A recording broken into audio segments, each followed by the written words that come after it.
What's happening, FreeGang? We are coming to you live, but not live, from outside this double-decker bus, which for the last few days we have been calling home. Now this bus is situated in a really nice peaceful field. It's quiet here, there's not any roads nearby, so it's nice and peaceful. The only neighbours we have are some cows on the other side of a fence here in the field, and they don't mind us moving in.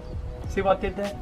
It was really nice here. We've got loads of open space, loads of place to walk around, have fun. Immediately outside the bus we've got a nice decked area with table and chairs where you can sit out and eat, some sun lounges and some other chairs, so it's a really nice space to sit out here and rest. Good thing is as well, they've got some shelter here as well, so it means if it does rain you can still sit out here and have your dinner or just chill out. But that's enough about the outside. Let's take you inside so I can give you a full-on detailed tour of this 3-bedroom double-decker bus. Let's go.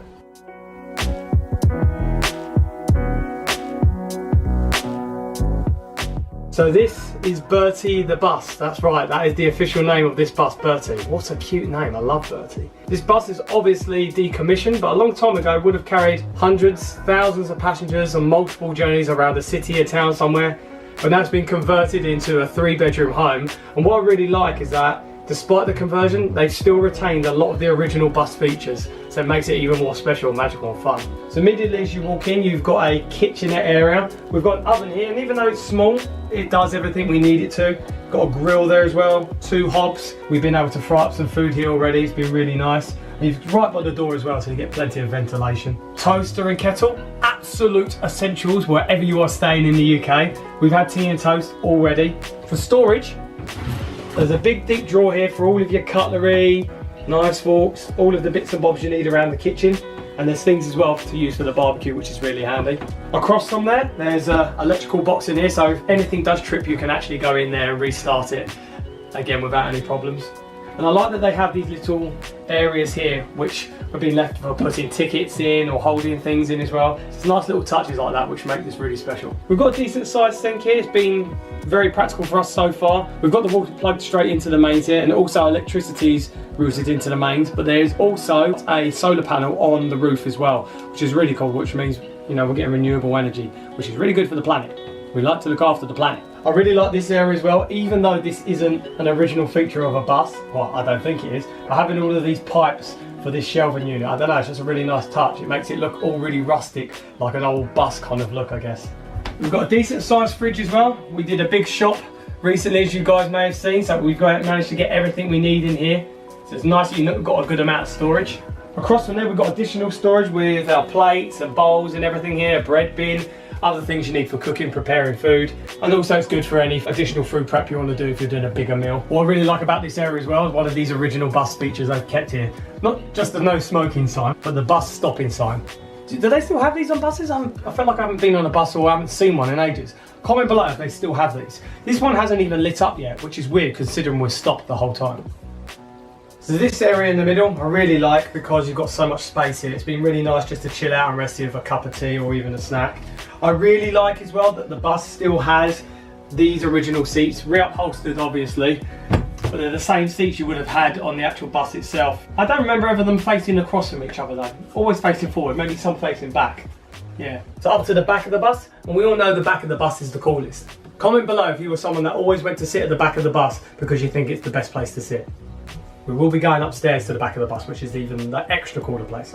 But this area, we've got a nice electric fire you can put on if it gets too cold, and a really, really nice seating area where you can sit around and eat the food or just chill out. This area is huge and the table is huge as well, and it makes, I don't know, it almost gives an illusion like this part of the bus is wider or bigger. You could probably get 10 people sat around here all at once. In fact, on this entire bus, with this seat in here and the seat in there in the middle and the beds upstairs, you could probably sleep 10 people here in total. There's some nice little touches as well. The emergency exit door is still available, but you can't actually get out of it. So if there is an emergency, probably just best to go out the front door.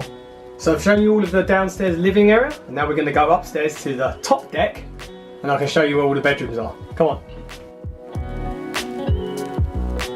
How crazy is this? Going upstairs on bus stairs. This is so cool, man. You've got the bell here as well, which has been pressed again and again and again, but it doesn't make the sound. As a kid, didn't you always want to do that? Or if you are a kid, don't you enjoy pressing that bell? But only press it when you need to get off. No irresponsibility. Here, however, press it as much as we want. Well, what we've learned very quickly that you have to be aware of coming up here is the low ceiling. Banged my head many times. With it being upstairs and with heat rising, it gets a lot hotter upstairs than it does downstairs, which is good for when you're going to bed and you want to be warm and cozy, but there are loads of the original windows all around the edge that you can open up just to give a bit of ventilation. So there's 3 bedrooms upstairs. First, I'm going to go to the back of the bus and show you the main bedroom that we've been staying in. So this is the most spacious bedroom. It has a king size bed, a really comfy king size bed. We've had some good sleeps in this already. And what's really nice as well, they put curtains here all around the top so you can have your privacy, shut off light if you want to. For storage, most of the space available is space under the beds, but we also have some hooks with some hangers that we can hang our clothes up on and any other things as well. So it's pretty much all you would need staying in this space. But as I said earlier, the coolest thing about this room is at the back of the bus at the top, which is the coolest place to be. Apart from when you have all the windows shut and all of the heat just gets trapped and it's very hot, like it is now. It's still cool, still cool. So now I'm going to show you the second bedroom where Jojo's been staying.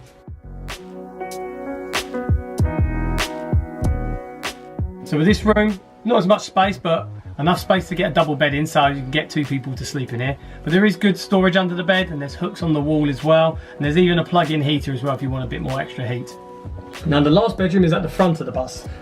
As I said, as I was a kid, I liked the back of the bus. I felt that was a cool place. But now I'm an adult, I kind of like the front of the bus. It makes it feel like you're driving it. Do you know what I mean? Comment below if you do that. I'm sure you do. Please don't leave me alone, FreeGang. You must do.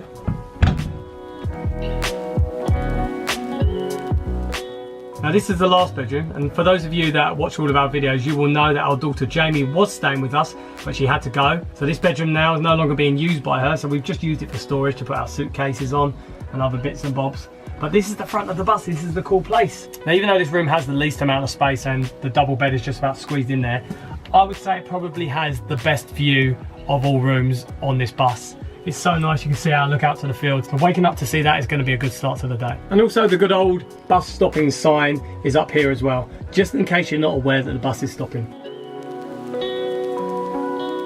So after seeing most of the bus, you're probably wondering 2 things. 1, where is the bathroom? And 2, what's with the driver's cab? Well, I'm about to answer both of those questions.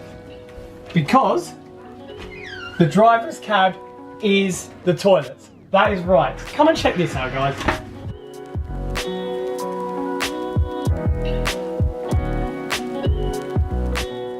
This is without a doubt my most favourite thing about this bus. I mean, who would think of doing something like this?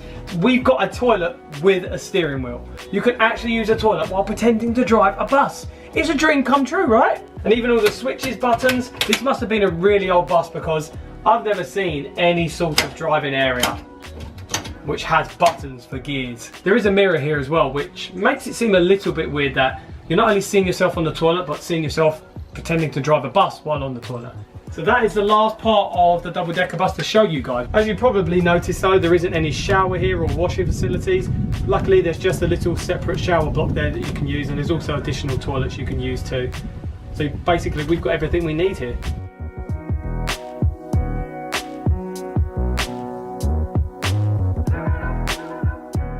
So that's it guys, that is our tour of this lovely double-decker bus, Bertie the bus. We'd love to hear your comments below, what you guys think about this. What's your favourite area? What sort of things would you like to have on a double-decker bus if you stayed there? Any unique touches you'd like to see that might be missing from that one? We'd love to hear your comments below. And if any of you guys are new to this channel and you're liking to see what we do as a family and where we travel, we'd love it if you subscribed. If you're already subscribed, hit the notification bell so you're kept up to date on when we do upload videos. And we will see you guys in the next video. Thank you so much for watching. Peace out.